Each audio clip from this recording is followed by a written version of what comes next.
Adequate men don't seek revenge. They are reborn.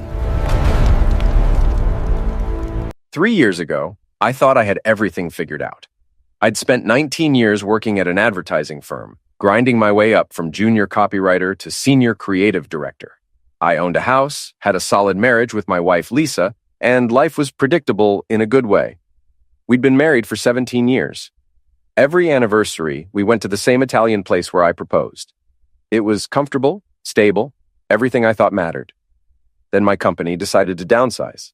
After 19 years of dedication, working weekends, missing vacations to meet deadlines, they handed me a severance package and showed me the door. I was devastated, but figured Lisa and I would get through it together. We always had. I came home that evening and told her. She smiled, but the smile didn't reach her eyes. She said all the right things about fresh starts and new opportunities, but something felt off. 4 days later, she served me with divorce papers. Not 4 weeks, 4 days. The divorce proceedings were absolute carnage. Her lawyer was the shark named Marcus Chen, with capped teeth, too white to be natural, and a reputation for destroying men in court. He went through my finances like a surgeon removing a tumor. The house I'd bought with inheritance money from my grandmother went to Lisa. The savings account I'd been building for 20 years, drained for her supposed emotional suffering. The car, the furniture, even this espresso machine I'd saved up for months to buy, all gone. Marcus stood in court adjusting his Rolex and told the judge that Lisa had sacrificed her career aspirations to support my ambitions and deserved compensation for those lost years. It was such an obvious lie, I almost laughed out loud. Lisa had worked as a receptionist for exactly 3 months after we got married before quitting because she claimed she had migraines. She spent the next 17 years perfecting her tennis game at a country club I couldn't even afford to join. But the judge, this gray-haired woman who looked like she'd heard every sob story twice, awarded Lisa 70% of everything. I walked out of that courthouse with the clothes on my back, my grandfather's pocket watch, and $247 in my checking account. That was it. 19 years of work, 17 years of marriage, reduced to pocket change. That night, Lisa called. I thought maybe she was having second thoughts, maybe feeling some guilt. I was wrong. She called to rub salt in the wound. "You'll die alone and broke," she said, and I could hear her laughing. "That's what happens to men who bore me. You were always so adequate, so mediocre. Derek says I should have left you years ago." Derek. That name hit me like a punch to the gut. Derek Thompson, my former business partner. The guy who stood up as my best man at our wedding. The guy who came to our house every Sunday for dinner for 5 years. The same guy who'd voted to eliminate my position when the company downsized. They'd been sleeping together, and I'd been too blind to see it. I hung up without saying anything. What could I say? She'd already taken everything that mattered. Or so I thought. A week later, I was living in a studio apartment that smelled like mildew and broken dreams. I needed money desperately. That's when I saw an advertisement for a plasma donation center. They paid $40 for your first donation. $40. I used to drop that much on a bottle of wine I couldn't even taste the difference on. Now it represented 2 weeks of groceries if I shopped carefully. The donation center was squeezed between a pawn shop and a check cashing place in the roughest part of town. The waiting room reeked of industrial cleaner and desperation. There was a teenage mother with a crying baby, an elderly man with trembling hands struggling with paperwork, and a woman about my age just staring at nothing with hollow eyes. The receptionist, whose name tag read Kara, had kind eyes that had clearly seen too much suffering. "First time?" she asked. "That obvious?" I replied. "You're wearing a tie," she said, pushing a clipboard toward me. "Fill this out. We pay $40 for your first donation." I took the clipboard and sat in a plastic chair with uneven legs. As I filled in the blanks of my diminished life, I felt lower than I ever had. The nurse who called me back was young, maybe mid-20s, with the kind of professional cheerfulness that felt rehearsed. Her name was Sarah. She led me to a chair that looked like it belonged in a horror movie and started the intake process. Arterial pressure, temperature, basic health questions. Then she drew 3 vials of blood. "I'll run these to the lab," she said. "Back in 5 minutes." 5 minutes turned into 15, then 20, then 30. I watched other donors finish their cycles while I just sat there. Through the window, I could see Sarah on the phone, gesturing frantically. 2 other staff members crowded around her computer screen, looking at something, then at me, then back again. When Sarah finally came back, all the color had drained from her face. Her hands were shaking as she gripped my file. "Sir," she said, her voice carefully controlled, I need you to stay right here. Don't move. I need to call someone. My mind immediately went to the worst possibilities. Cancer, HIV, some terminal disease swimming in my blood. What's wrong? I asked, ice flooding my veins. Nothing's wrong, she said, but her tone suggested otherwise. Just please, wait. She disappeared again.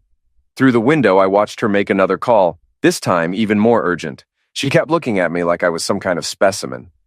25 minutes later, 3 men in expensive suits burst through the donation center doors like they owned the place. The lead guy was probably in his early 60s, silver hair perfectly styled, wearing a charcoal suit that probably cost more than 3 months of my old salary. His eyes found me immediately and locked on with laser focus. He walked straight to my chair and just stared at me. His face went through rapid changes, shock, disbelief, something that looked like relief. 32 years, he whispered, just loud enough for me to hear. We finally found you. His name was Robert Sterling, and he was the CEO of Sterling Biotech, a major pharmaceutical company. The other 2 were corporate lawyers. They ushered me into a back office that seemed to materialize out of nowhere, all dark wood and leather that didn't match the fluorescent despair of the waiting room. Robert settled into a chair across from me, with the gravity of someone about to deliver life-changing news. Mr. Davis, I apologize for the dramatic entrance, but what we've discovered in your blood is nothing short of miraculous. I have cancer, I said flatly, assuming the worst. What? No. Robert actually laughed. Mr. Davis, you're possibly the healthiest person in this city. What you have is something we've been searching for since 1993. A genetic mutation so rare that our computer models suggested only 3 to 5 people on Earth possess it. He slid a folder across the desk filled with charts, graphs, genetic sequences that looked like abstract art to me. 32 years ago, my son Nathan was diagnosed with Kellerman syndrome. Do you know what that is? I shook my head. Didn't think so. It's incredibly rare. Most doctors never see a single case in their entire careers. It's a degenerative neurological disorder that destroys the nervous system cell by cell. Nathan was 9 years old when we got the diagnosis. Robert's voice cracked slightly. We tried everything. Every treatment, every experimental therapy, flew to specialists around the world. Nothing worked. He died in 1997, 2 months before his 12th birthday. I'm truly sorry, I said, and I meant it. Whatever my problems were, losing a child was unimaginable. After Nathan died, I dedicated my entire company to finding a cure. We discovered that Kellerman syndrome is caused by a specific protein deficiency. The human body simply can't produce this protein naturally except in the rarest cases. People with a specific mutation on the HRNX4 gene. He tapped the folder. People like you. I still don't understand what this means. Your plasma, Mr. Davis, contains antibodies that can not only treat Kellerman syndrome, but potentially cure it. There are currently 923 diagnosed cases in the United States alone. Worldwide, we're looking at thousands. Most of them are children dying because their bodies can't produce what yours makes naturally. One of the lawyers leaned forward. Mr. Davis, Sterling Biotech is prepared to offer you a contract for exclusive plasma donation rights. We're talking twice weekly donations, comprehensive medical care at no cost to you, and compensation of $17 million. The number didn't register. It couldn't. That morning, I'd been calculating whether I could afford both electricity and food. I'm sorry, how much? $17 million, Robert clarified. $6 million signing bonus paid immediately. $11 million paid out over 5 years, plus royalties on any treatment we develop using your plasma, which could be substantial. Why? It was all I could manage. Why so much? Because you have something money literally cannot buy, Robert said. Because 923 families are praying for what's flowing through your veins right now. And because I won't let what happened to Nathan happen to anyone else, if I have any power to prevent it. I looked at the contract one of the lawyers slid in front of me. The numbers were real. The signatures were real. This was actually happening. I need 24 hours to think about this, I said, though I already knew my answer. Robert nodded slowly. I understand. But Mr. Davis, please understand that every day we delay, children are suffering and dying. Take your time, but not too much time. They gave me a business card, a direct phone number, and a check for $40 for my plasma donation. I walked out of that center in an absolute daze. The contrast was so surreal. I wondered if I'd hallucinated the entire conversation. My phone rang as I reached my car, a 15-year-old Honda that Lisa's lawyer had deemed not worth fighting over. It was my friend Paul Norton, the only real friend who'd stuck by me through the divorce. "Where have you been? I've been calling all morning," Paul said. "Donating plasma," I replied, and the absurdity of everything hit me at once. Jesus, listen, I ran into Beth Palmer at the grocery store yesterday. Beth was Lisa's sister, the one who'd actually seemed sympathetic during the divorce, who'd told me privately that she thought Lisa was being unreasonable. "She got drunk and started talking. Really talking," Paul continued. "James, Lisa, and Derek have been planning this for over a year. They specifically wanted you out of the firm so Derek could take your position and your shares. He's been promoted to CEO. They're selling the company to Whitmore Media next month for $18 million. Lisa gets half because they've been secret partners the whole time. They engineered your firing." My hand tightened on the phone. "She destroyed my life for $9 million. "There's more," Paul said. "Beth told me Lisa specifically dragged out the divorce proceedings to drain your legal fund, to make you desperate enough to accept whatever terms she offered. She called it breaking you. Those were her exact words. I sat in that parking lot as the sun set, painting everything red. I looked at the donation center, then at Robert Sterling's business card in my hand. $17 million, 923 dying children, and a woman who'd laughed while destroying me. "Paul," I said quietly, "I need you to not tell anyone what I'm about to tell you. Can you do that?" "Of course, man. What's going on?" "I'm about to become very wealthy, and Lisa is about to learn what it costs to underestimate adequate men." I signed the contract at 9 the next morning in Robert Sterling's downtown office, a glass tower that looked down on the city. The lawyers witnessed everything. The $6 million signing bonus cleared into my account with a digital efficiency that felt completely unreal. Just like that, I was worth $6 million, with 11 more guaranteed over the next 5 years. "Welcome to Sterling Biotech," Robert said, shaking my hand. "We'll start comprehensive medical testing tomorrow. I want you under the care of our absolute best people." "I appreciate that," I said. "But I have one request." Robert's eyebrows rose. "Go on." "I want my participation kept completely confidential. No press releases, no public announcements, no media coverage. As far as the world is concerned, I'm still broke and desperate." "May I ask why?" I smiled for the first time in months. "Let's call it a social experiment." The first thing I did was visit Paul. He lived in a modest 2-bedroom apartment, the result of his own divorce 3 years prior. I told him everything about the plasma donation, the mutation, the money. His jaw literally dropped. "Okay," Paul said, spreading papers across his dining table. "I did some digging into Derek, like you asked. It gets worse than you think. Derek doesn't just want your job. He wants to completely erase you. He's been telling everyone at the firm that you were dead weight, that you hadn't had a creative idea in years. Total revisionism." "What else?" I asked. "I pulled some financial records. Don't ask me how." Paul had been an Army intelligence analyst before becoming an accountant, so he had skills. "The Whitmore Media deal is contingent on the firm showing consistent growth and ethical business practices. But Derek's been cooking the books. He's been attributing your projects to himself. That Kaufman campaign that won 3 industry awards, listed as his work. The Riverside rebranding that brought in $2 million in revenue, also his." I studied the documents. Months of my work, my late nights, my creative efforts, all credited to Derek Thompson. "He's also been feeding information to Marcus Chen, Lisa's divorce lawyer," Paul continued.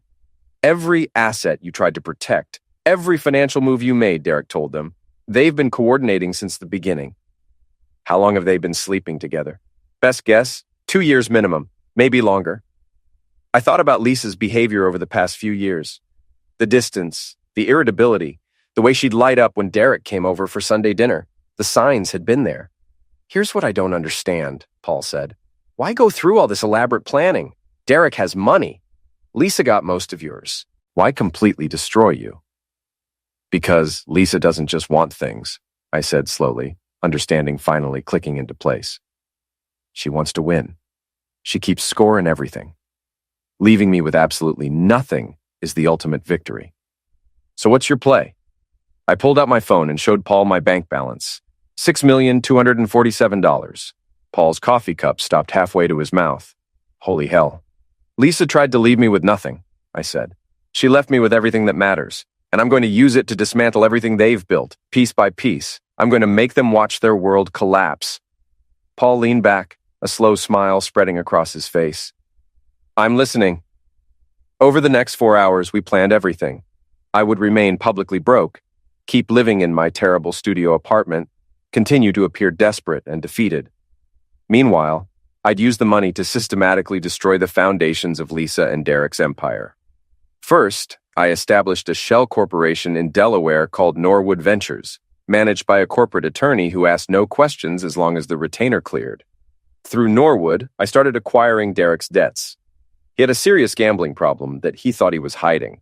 Poker games every Thursday night at the Riverside Casino, plus an underground game on Fridays.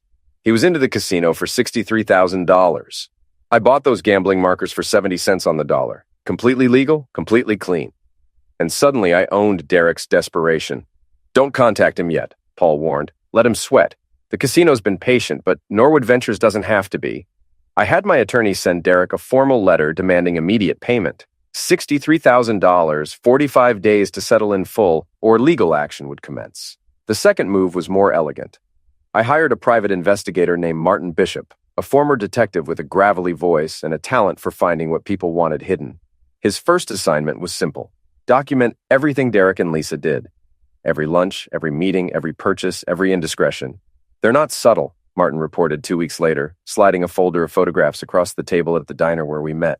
Country club lunches 3 times a week. She's wearing jewelry that costs more than most people's cars. They're celebrating like they've already won. The photos showed Lisa and Derek at the Riverside Country Club, champagne and oysters spread before them, laughing like they didn't have a care in the world. In one image, Lisa wore a diamond bracelet that caught the afternoon light. I recognized it immediately. Years ago, she'd pointed it out in a Cartier window and called it her dream piece. $30,000. They're spending money they don't have yet, I observed. Counting their chickens, Martin agreed. I also found something interesting. Lisa's sister, Beth. She's not as loyal as Lisa thinks. She's drowning in debt. 3 credit cards maxed out, behind on her mortgage by 4 months. And she's bitter. Feels like Lisa got everything in life while she got nothing. Can you get me her address? 2 days later, I knocked on Beth Palmer's door.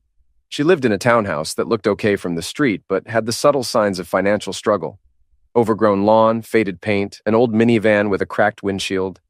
Beth answered in yoga pants and a stained sweatshirt, her hair pulled back. When she saw me, her face went pale.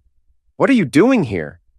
I wanted to thank you for what you told Paul about Lisa and Derek's plan. I was drunk. I shouldn't have said anything. I'm glad you did. Can I come in? She hesitated, then stepped aside. The interior confirmed my suspicions. Furniture from better times, photographs of children who'd grown up and moved away, worn carpet she couldn't afford to replace. I'm not here to cause trouble, I said, settling on her couch. I'm here to offer you a job. A job? Lisa trusts you. She tells you things. I need to know what she's planning, what she's worried about, what keeps her up at night. I pulled an envelope from my jacket. $10,000 right now, $5,000 a month for the next 6 months. All you have to do is be your sister's confidant. Listen, remember, and tell me. Beth stared at the envelope like it might explode.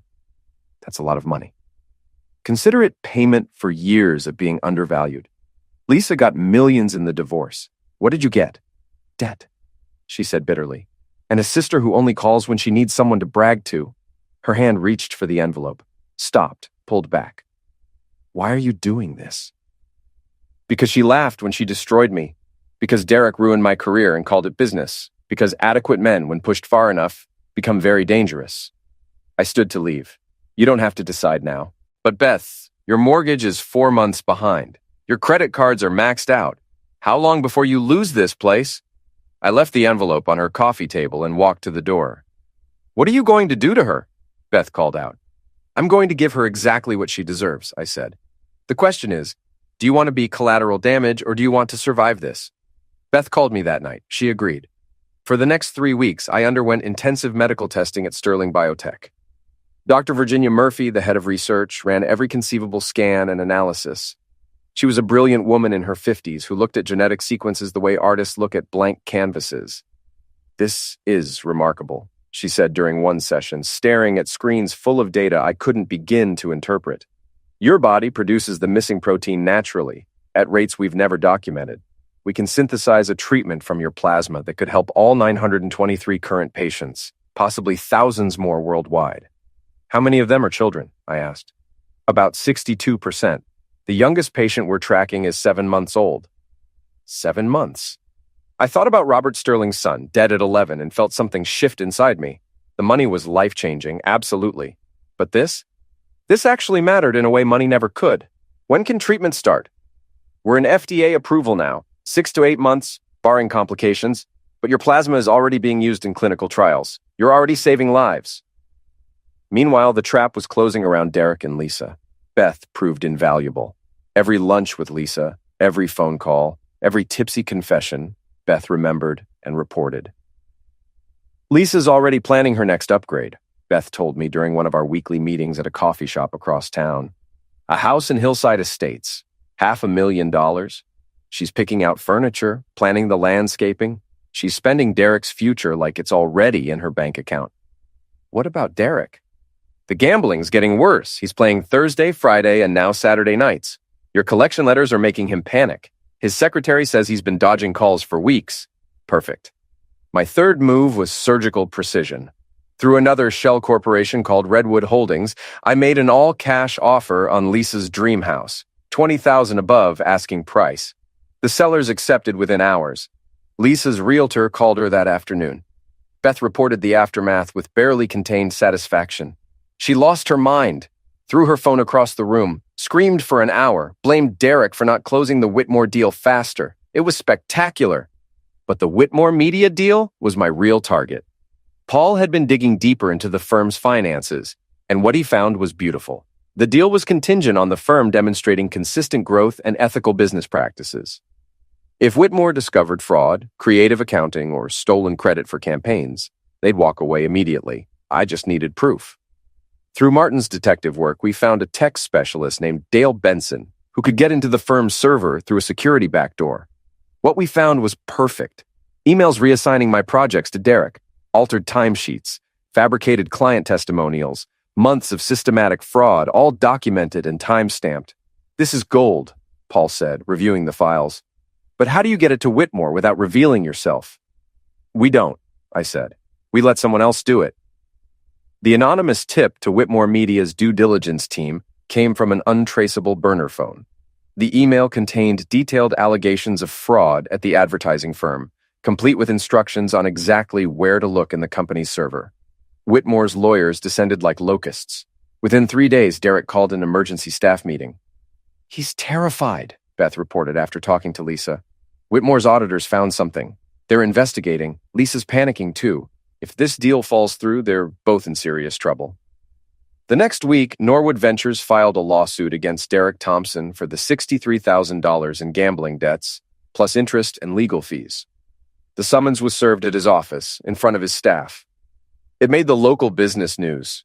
Lisa called Beth that night, drunk and spiraling. Everything's falling apart. The Whitmore deal might collapse. Derek's being sued. Someone bought my house. What the hell is happening? Someone's targeting us. I know it. Who would do that? Beth asked innocently. I don't know, but when I find out, I'll destroy them. But I wasn't done. I had Dale create a fake social media profile. An attractive woman named Amanda, supposedly Derek's type based on Martin's research. Amanda sent Derek a friend request, started liking his posts, commenting with just enough flirtation to be interesting. Derek, predictable as clockwork, took the bait. Within a week, he was messaging Amanda privately. Within 2 weeks, he was suggesting they meet up in person, sending progressively more inappropriate messages. I forwarded every single message to Lisa anonymously. The explosion was nuclear. Beth called me that night, laughing so hard she could barely breathe.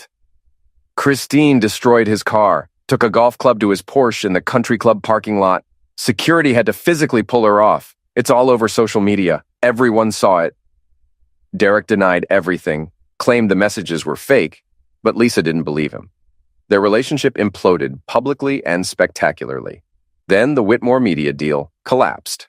Their attorneys issued a statement citing significant irregularities in financial reporting and serious questions about ethical business practices. They'd found Derek's fraud and wanted nothing to do with the firm. The company's value plummeted overnight. Derek's CEO position, his reputation, his entire future, gone. The press release was 3 paragraphs of professional destruction. $18 million gone, Beth told me. Lisa's hysterical. She spent most of her divorce settlement. The house deposits, the car, the country club fees, that Cartier bracelet. She thought the Whitmore money was coming. She has maybe a few $100,000 left. But Derek made one final desperate mistake. Cornered and panicking, he tried to embezzle $50,000 from the firm's reserve account to cover his gambling debts. He covered it with falsified vendor invoices. I'd been monitoring the firm's finances through Dale's access. The moment Derek moved that money, I documented everything and sent it anonymously to the firm's board of directors. The vote to terminate Derek was unanimous. The criminal charges followed within 48 hours. Wire fraud, embezzlement, the DA pushed for significant prison time. And because Lisa's name appeared on some of the bank transfers, the district attorney started investigating her as a potential co-conspirator. That wasn't something I'd planned, but I didn't try to stop it either. Beth delivered her final report a few days later. Lisa wants to see you.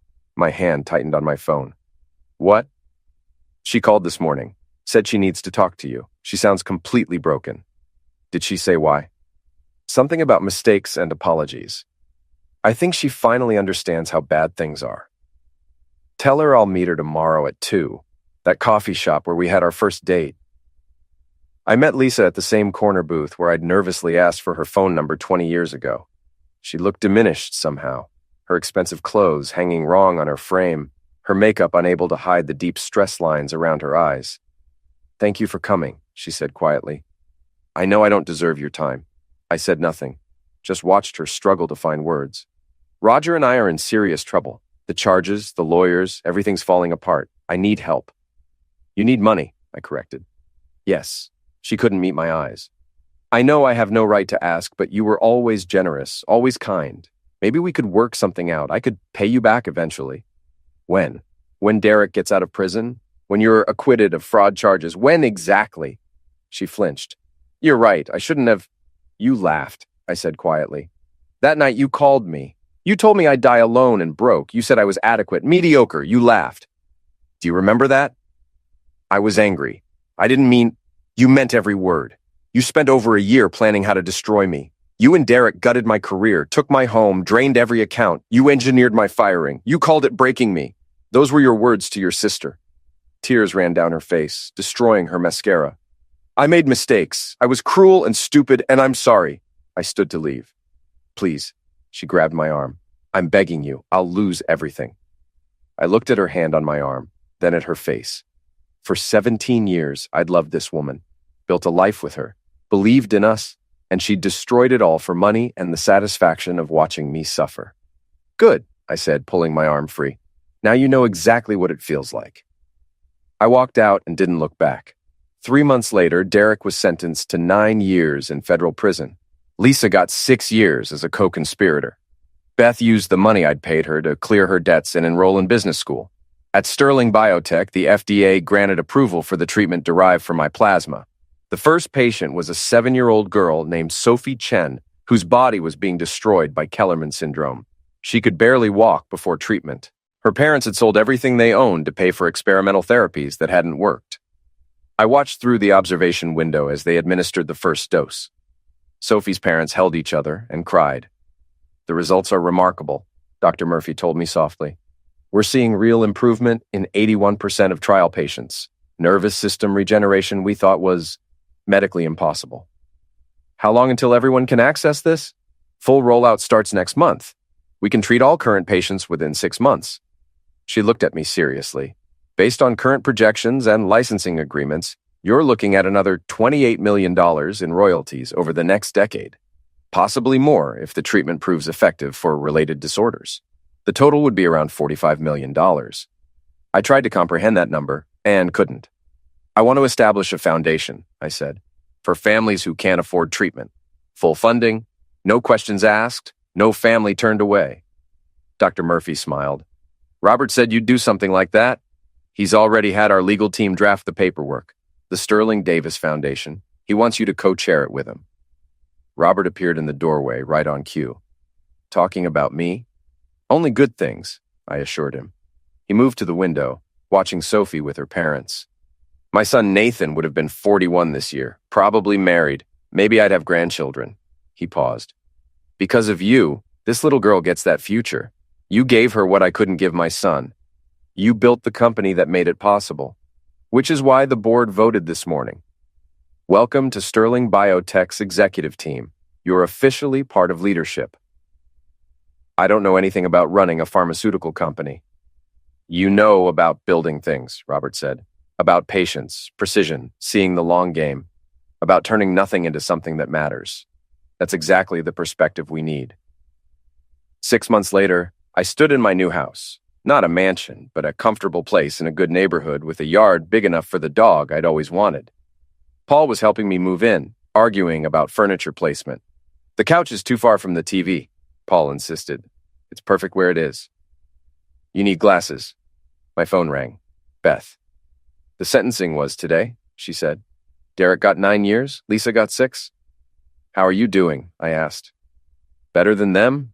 Better than I've been in years, honestly. That money you paid me cleared my debts. I graduate next spring with my business degree. I'm actually building something for myself instead of watching other people succeed. Good for you. Thank you for giving me a choice, for not lumping me in with Lisa just because we're family. After we hung up, Paul looked at me expectantly. Well, Derek got 9 years, Lisa got 6. Paul nodded slowly. How do you feel? Empty, maybe. I spent months planning their downfall, and now that it's happened, it just feels finished, like closing a book. That's because revenge was never the real point, Paul said. You wanted justice. You wanted them to face actual consequences. That's fundamentally different. Is it? Yeah. Revenge is about hurting people because you're hurt. It's emotional, reactive. Justice is about balance and accountability. You didn't destroy them. They destroyed themselves. You just made sure their actions had consequences. Robert stopped by later with an expensive bottle of wine. We sat in the backyard as the sun painted the sky orange and red. He told me about the latest success stories. 53 children whose lives had been saved by the treatment. Sophie Chen is running now, Robert said. Not just walking, full speed running. Her parents sent me a video yesterday. She's laughing and playing like any normal 7-year-old. 6 months ago, she couldn't stand without help. He raised his glass. To you. You proved that ordinary people, when given the chance and the resources, are capable of truly extraordinary things. That night, alone in my new house, I thought about that plasma donation, walking into that center with $40 worth of hope and walking out with a future I never could have imagined. Lisa had been wrong about everything. I didn't die alone and broke. I was reborn, surrounded by people who actually valued me, doing work that genuinely mattered, building a life that was completely mine. And somewhere in a federal prison, Lisa was learning what it meant to lose everything while watching someone else thrive. My phone buzzed with a text from Dr. Murphy. Another success story, another child responding to treatment, a 3-year-old boy who'd taken his first steps unassisted. Tomorrow I'd go to the foundation office, review grant applications from desperate families. I'd meet with the Sterling Biotech board, discuss expanding our research into related disorders. I'd live this impossible life that had somehow become mine. But tonight, I'd sleep in my own house, in a bed I'd chosen myself, in a future I'd built from the ashes of my old life. Lisa had called me adequate, mediocre, boring. Maybe I was all those things. But adequate people, when pushed far enough and given the right opportunity, can change the entire world. And I did exactly that.